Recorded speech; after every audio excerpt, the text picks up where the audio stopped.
Are you tired? I mean, tired of the Sixers stadium battle. We'll talk about that and more next on Locked On 76ers.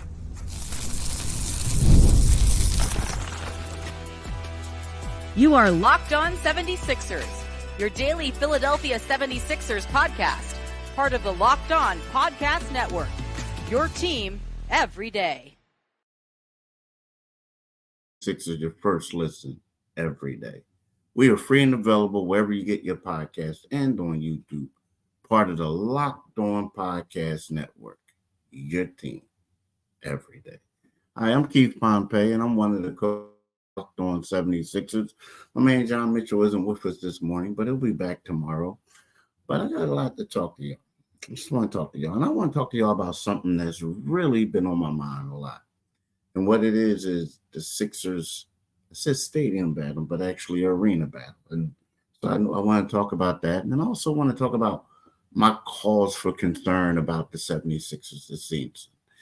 And, for people who aren't in the loop, the people who are maybe new to this area, when I talk about the arena battle, I'm talking about how, the 76ers have plans and they want to build an arena downtown once their lease expires at the Wells Fargo Center.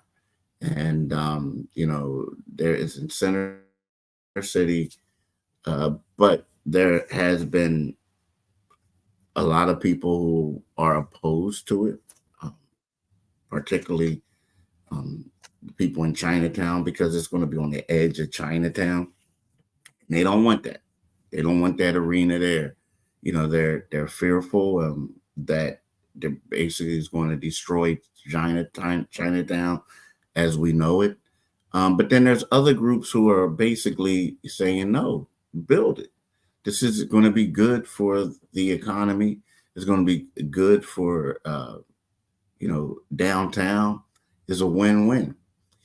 And, me, when you ask me how do I feel about it, I'm not opposed to it, right? I'm not. But also, I don't live down there, right? So it's kind of like one of those things is, even if I live in Washington Township, New Jersey. Now, if they wanted to come here, which they wouldn't, I wouldn't be opposed to that either, right? But again, you can't tell people how to think and how to feel when it comes to their community. But I'm going to be honest with you. It's one of these things where it's getting old.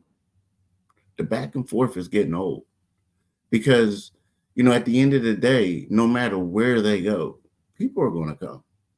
And no matter where they build, it's going to revitalize that area or make it better. I mean, it just is. That's just how it is. Like, as much as everyone wants to say, oh, I'm not going to go down there, like talking about downtown. Like, when they first said they wanted to go downtown, there were a lot of people that were coming out saying, I'm not going downtown. I'm not going to be there. Look at the crime. They're going to lose me. They're going to lose me. They're going to lose me. Believe me, if you don't go, there's going to be hundreds of people waiting in line to take your ticket. That's just how it is. I mean, it is. And, you go certain places that I've been on the beat, like I've been to Sacramento, right? Dude, Sacramento's downtown area was, okay. It's just nothing there. And all of a sudden they built this stadium there. Now there's like a really nice hotel there. They're having parties there. Like they're having all types of things there. It revitalized that area a little bit, or not. I don't even know if revitalized. It vitalized that area. And then you look at LA, right? You look at the Staples Center. Well, they changed the name. It's no longer the Staples Center. But you look at how that area was like crime-ridden, a whole bunch of homeless people, a lot of things, and you see what they did down there to kind of make it a better spot. So for me, even though I'm here to say that I don't have a pony in the horse in the race, right? I don't have a pony in the race, or a horse in the race, whatever to say, however the saying goes. It's like I'm just getting tired of it. I mean, I am. I'm getting tired of the talk. I hope something gets resolved. And maybe I shouldn't say that because I'm a beat writer, and it's like it's one of those things where I do keep up with it. Every time something's written about it, I'm like reading it. I'm researching. I'm like retweeting some of my colleagues who writes things on it. But it's just one of those things where, at the end of the day, if you build it, they will come. And that's what's going to happen. They're going to come wherever they go. Now you got New Jersey flirting with the Sixers. You got Delaware flirting with the Sixers. So everybody wants them to move the stadium there. To me, I don't know how feasible that would be, to move to Delaware. I don't know how feasible that would be. Although you have a practice facility in Philly, I don't. I mean, excuse me, in Camden, I don't know how feasible that would be to move your arena there and play your home games there. But this is crazy, and I'm not mad at the Sixers for. Let's face it, it's kind of like the difference between renting a home or buying a home, right? So you'll rent a home, but what benefits are you getting? You're just giving somebody a lease, right? When you're a home buyer, you get a lot of benefits from it. And from the Sixers, let's face it, you're renting the concessions, the parking, everything goes to the Flyers who own the building. You don't get much. You don't get much. You don't. I mean, it's their building. I mean, you think of it. And so some people to say that, the owners are greedy, the owners are this and that. Look, you don't buy a team. Yeah, you want to win a championship. You want to do this. You want to feel a winner. But no matter what you do, no matter what business it is, if you own a Burger King, if you own a car dealership, if you own whatever it is, the bottom line is you want to make a profit. You want to make money. And to me, it just seems like that's what they want to do. And it seems like that's what all owners want to do. And yeah, you want to win. You want to get that chip. You want to say this and say that. But, the people who make more money are the ones who own their own building. That's just how it is. You own your own building. You look at the Clippers. What did they do? They moved to Inglewood. It's one of the things where people just want to do what they have to do to get paid, and that's it. Make more of a profit.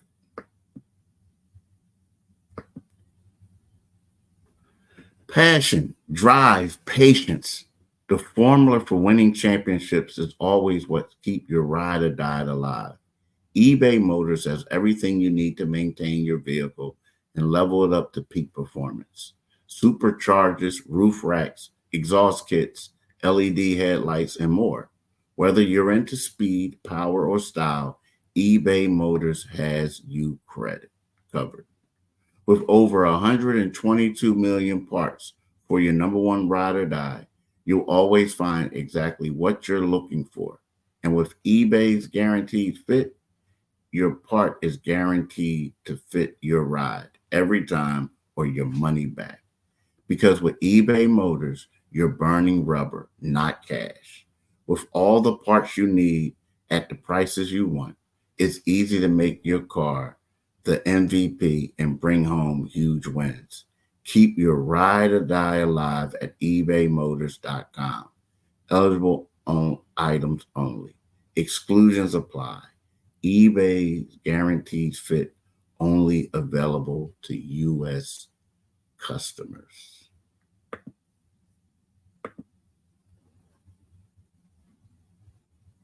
So we talked about how I feel about the stadium thing. And now I want to talk about how I feel about the Sixers. And, some people might say, Pompey, you're hating, you're this and that. And I'm not hating. I'm not. And I'm sorry if that came across like a negative intro to it. But here's my thing. I'm eager to see how good this team is going to be. Just as eager as anyone. Maybe more so than Nick Nurse. Maybe more so than the owner of the team. Daryl Morey. All of them. I'm eager. But the only reason why, the thing that gives me a little cause for concern is that the age of some of the players that they picked up. And B, I just feel like we've been here before. And what I mean by that is it's like, I want to go back to, I'm not going to say when they drafted Joel Embiid because they were still tanking, right? And Joel Embiid wasn't able to play. But there has been a lot of excitement surrounding the Sixers, like big time excitement surrounding the Sixers since they drafted Ben Simmons. So they go out and they draft Ben, and we're all like, okay, he's the one. A year later, they go get Markelle Fultz. He's the one, right? They make the trade for Jimmy Butler. They make the trade for Tobias Harris. So then all of a sudden they go get Al Horford. And then, it goes on and on and on and on and on and on with all these different people that they, kept acquiring. For me, it's just one of those things where I just want to see one of these things finally work. And until that happens, it's hard to think that, am I getting my hopes up too high, or are they going to pan out? Because as good as the Sixers are on paper, the Boston Celtics and the New York Knicks are equally as good, or if not better. When you look at the Knicks, and no one's talking about the Knicks. The only thing that people are talking about the Knicks is that Jalen Brunson took less money to help the team out long term so they can go out and get some other players or pay people. That's it. The Boston Celtics won a chip, but what we're talking about is how Jason Tatum and Jaylen Brown have been disrespected. Now, Jason was disrespected because he wasn't really getting any burn on the Olympic team. Jaylen Brown was disrespected because he wasn't picked. So it's kind of like you got the motivation factor with the Boston Celtics. Like, it's like, hey, they didn't think y'all were good enough. Although these are two of the best players in the league. So you got that. That's what we're talking about. How do you guys feel like being disrespected? Whereas, we're giving Daryl Morey a victory parade for killing the offseason. And what he did was great. Picked up a lot of good players. A lot. But then you have certain guys who are older, been in the league a while. And these are guys that the Sixers are going to have to depend on. So my question is, can they beat Boston or the Knicks in the second round series? Because the way it looks, unless one of those teams really, really falter of the three, these are the squads that the Sixers are going to have to face. They're going to have to play Boston in the second round, or they're going to have to play the Knicks. Now, that's if they finish, the three of them finish in the top three spots, right? At least the top three spots. Even if they finish like fourth, they may have to, not play one of those teams. So, we ain't even getting into Milwaukee, Indiana, all this and that. And again, so It's not that what they did. I'm not knocking what they did. I think what they did was phenomenal. However, I just keep thinking back to past seasons and I'm eager. Hear me out. I'm eager to see, is this going to be the year that it finally works? You know, because I thought that when they got Tobias Harris and to go on with Jimmy and all that, I just thought that the 76ers had a dynasty out in Philadelphia. I thought at that point it was like, yo, you mean to tell me they got this four who can stretch the floor? They got Jimmy Butler, they got Ben, Joel. I just thought that was going to be the squad. I thought. So, we'll see. We'll see how it all pans out. But that's my only reason for pause. It's just like, I don't want this to be Groundhog Day again, up another second round exit if they're fortunate. You know what I mean? I don't want it to be that way.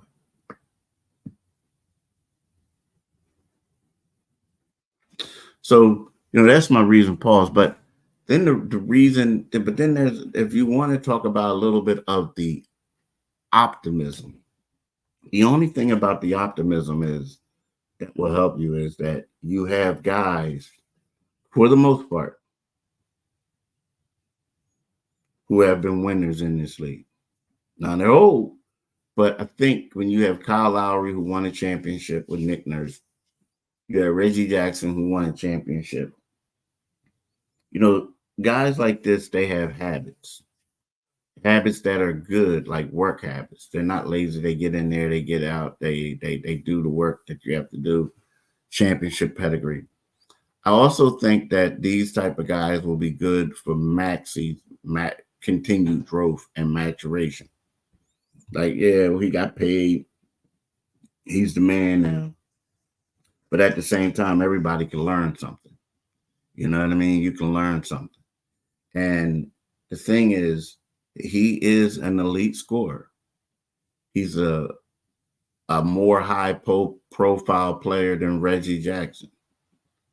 But at the same time, when you look at Reggie could be a guy who's like, look, man, this is what I do in the fourth quarters. This is why I'm still in the league. This is how I get my buckets, right?